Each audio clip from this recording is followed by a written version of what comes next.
안녕하세요. 서울대학교 식품영양학과 이정은입니다. 제가 오늘 말씀드릴 내용은 영양학에서 젠더 요소를 고려하는 것이 얼마나 중요한지에 대한 얘기입니다. 우선 목차를 보시면 제가 오늘 말씀드릴 내용은 네 가지입니다. 첫 번째는 영양 관련 지표가 무엇인지 말씀드리겠습니다. 두 번째는 영양 관련 지표 개발 시 젠더 요소를 고려하는 것이 왜 중요한지 말씀드리겠습니다. 세 번째는 젠더 요소를 고려한 영양관료 지표 개발 사례를 말씀드리도록 하겠습니다. 그리고 네 번째로는 제가 오늘 말씀드린 내용을 요약해서 말씀드리겠습니다. 우선 영양 관련 지표에 대해서 말씀드리겠습니다. 여러분들 건강검진하러 가시면 이제 생체 지표 재시잖아요. 그래서 혈액 뽑으셔가지고 혈당, 또 뭐 콜레스테롤, 중성지방 등등 다양한 임상 지표를 재십니다. 또 소변으로 또 재시기도 하고요. 그럴 때 그 지표를 재는 이유가 무엇입니까? 질환을 예측하기 위해서입니다. 질환을 예측하는데 그 지표가 굉장히 중요한 활용도를 가지고 있기 때문인데요. 이러한 점에서 영양학에서도 굉장히 이 지표의 활용도가 높습니다. 왜냐하면 영양 요인에 따라 가지고 이러한 지표들이 변화를 하고 그렇게 했을 때 저희가 또 질병을 예측할 수 있기 때문입니다. 그런데 아주 큰 빅데이터, 많은 사람들을 대상으로 한 연구에서는 사실은 이렇게 생체 지표를 모든 사람에게 제기가 쉽지 않습니다. 아무래도 침습적으로 바늘을 꽂아야 한다든지 조직을 떼야 된다든지 이런 어려움이 있기 때문인데요. 그럴 경우에 저희가 그걸 대체할 만한 지표를 개발합니다. 그래서 실제로 활용도가 좋은데요. 근데 이때 여러 가지 변수 요인들을 고려하는데 영양 요인이 빠질 수가 없죠. 영양 요인은 실제로 건강을 지키는데 굉장히 중요하기 때문에 당연히 이러한 지표에 영향을 줄 수밖에 없습니다. 그래서 이 지표를 개발할 때 영양소, 식품, 식품군을 포함을 하게 되는데요. 이때 이 개발된 지표를 저희가 영양 관련 지표라고 이렇게 할 수 있겠습니다. 그래서 예를 들자면 염증 지표, 인슐린 지표, 또 비타민 D 지표 등이 있습니다. 그러면 이렇게 생체 요인과 연관된 영양 요인을 활용한 이 지표를 개발할 때 젠더 요인을 고려하는 것이 굉장히 중요하겠죠.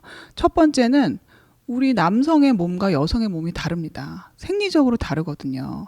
호르몬도 다르고 체지방이 분포된 것도 다르고 양도 다르고 그러니 당연히 젠더 요인을 고려해야 되겠죠.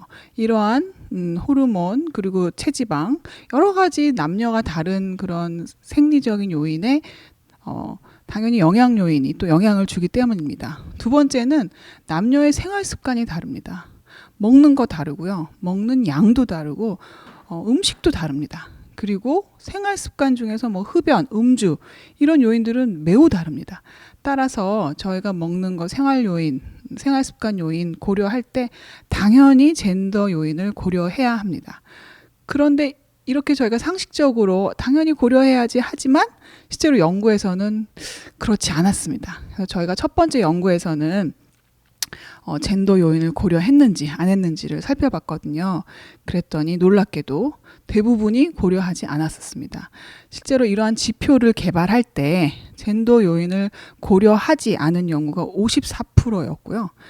그 중에서는 모델에서 젠더를 포함한 연구는 20%였습니다. 이거는 모델에 포함했기 때문에 남녀가 다른지는 저희가 볼 수는 없습니다. 그리고 젠더를 고려해서 따로 분석은 했으나 그 결과를 보여주질 않습니다. 그냥 차이가 없다 이러고 넘어갑니다. 그래도 저희가 볼 수가 없는 거죠. 발표를 안 하시니까.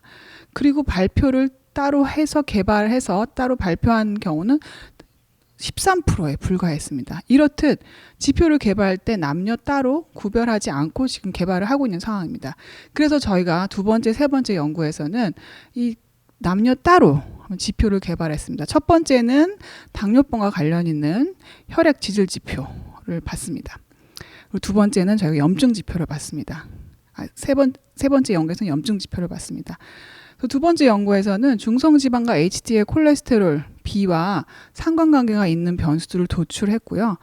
그러한 지표가 그렇게 도출된 지표가 당뇨병과 연관이 있는지 살펴봤습니다. 예상했듯이 남녀가 다르게 도출됐습니다. 남자의 경우에는 면류 같은 경우는 중성지방 HDL 콜레스테롤 비율을 높이는 것으로 나타났고 여성의 경우에는 유제품이 낮추는 것으로 나타났습니다. 하지만 이러한 점이 남녀 각각 다르게 나타났습니다. 차이가 있다는 거죠. 그리고 남녀 각각 도출한 이 점수가 실제로 당뇨병 발생과 연관성이 있었습니다.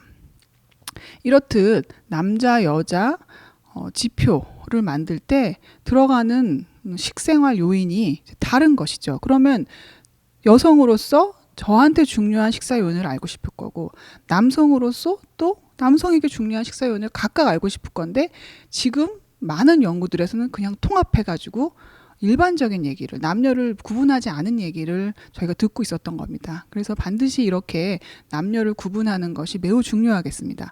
세 번째는 저희가 염증 지표 봤는데요. 염증 지표 역시 달랐습니다. 그리고 이 염증 지표를 개발한 후에 대장 선종과의 유병률과 연관성을 살펴봤습니다. 염증 관련 지표 역시 남자의 경우에는 면 만두류가 양의 상관관계가 있었으나 여성의 경우는 생선은 음의 상관관계가 있었고 이러한 점이 남자에겐 보여지지 않았습니다. 또 남성의 경우에는 신체 활동이 또 연관성이 있었고요. 여성의 경우에는 또 폐경 여부가 연관성이 있었습니다. 이렇듯 염증 지표가 사실은 만성질환 예방에 있어서 굉장히 중요한 지표인데요. 염증 지표와 관련 있는 요인들이 이렇게 남녀 다르게 나온 겁니다. 그리고 저희가 남녀 각각 이 지표를 도출해서 대장 선종과의 연관성을 봤더니 양의 상관관계가 있었습니다. 그래서 염증 지표가 높아지실수록 대장 선종의 위험이 높아졌습니다. 예. 그러니 저희가 대장 선종을 예방하기 위해서 어떠한 식사를 해야 되는지 아까 그 지표를 개발하는 과정 중에 도출될 수 있는 거였는데 이걸 남녀 구분해서 말씀드리는 것이 중요하겠죠.